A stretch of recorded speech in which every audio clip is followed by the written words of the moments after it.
ભારતની સૈન્ય બનશે વધુ મજબૂત, ફ્રાન્સ પાસેથી ભારત ખરીદશે 26 રાફેલ મરીન ફાઇટર જેટ.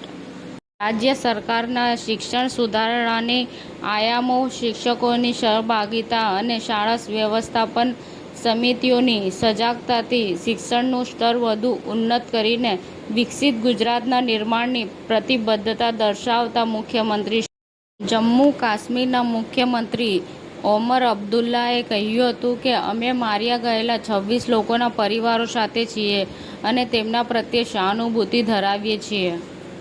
સિક્કા નગરપાલિકા વિસ્તારના લોકો ગટરની સમસ્યાથી કંટાળી સ્વખર્ચે પાઇપ નાખી નિવારણ લાવ્યા. માંગ રોડ ખાતે શ્રી હિંગળાજ માતાજીનો પાટોત્સવ ઉજવાયો.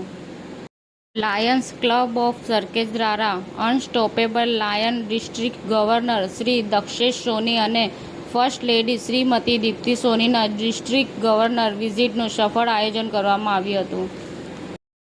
ઉનાળુ વેકેશન દરમિયાન કાંકરિયા લેક ફ્રન્ટ સોમવારે ખુલ્લું રહેશે.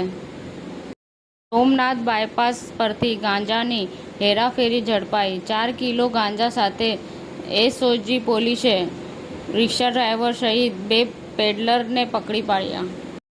સુરત મહાનગરપાલિકા દર વર્ષે પહેલો પુસ્તક મેળાનું આયોજન કરતી આવી છે. દર વખતે પુસ્તક મેળામાં લાખો વાચકો ઉમટી પડે છે. ખૂબ જ વિશાળ અને ભવ્ય આયોજન થયું છે. 26/11 મુંબઈ હુમલાના માસ્ટરમાઇન્ડ આતંકી તહવ્વુર રાણાની એનઆઈએ કસ્ટડી 12 દિવસ લંબાવવામાં આવી છે. સિનોપોલિસ કલ્ટ ક્લાસિક અંદાઝ અપના અપના દેશભરના થિયેટરોમાં પાછું લાવે છે.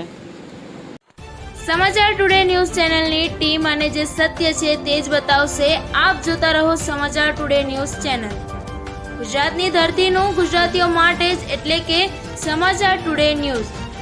અમારી સમાચાર ટુડે ન્યૂઝ ચેનલને લાઇક કરો, શેર કરો અને સબસ્ક્રાઇબ કરો અને જોડાયા રહો સમાચાર ટુડે ન્યૂઝ ચેનલ સાથે. મળશે દરરોજ ઇનામ જીતવાની તક. અમારા સભ્ય બનો, જોડાઓ અમારી સાથે.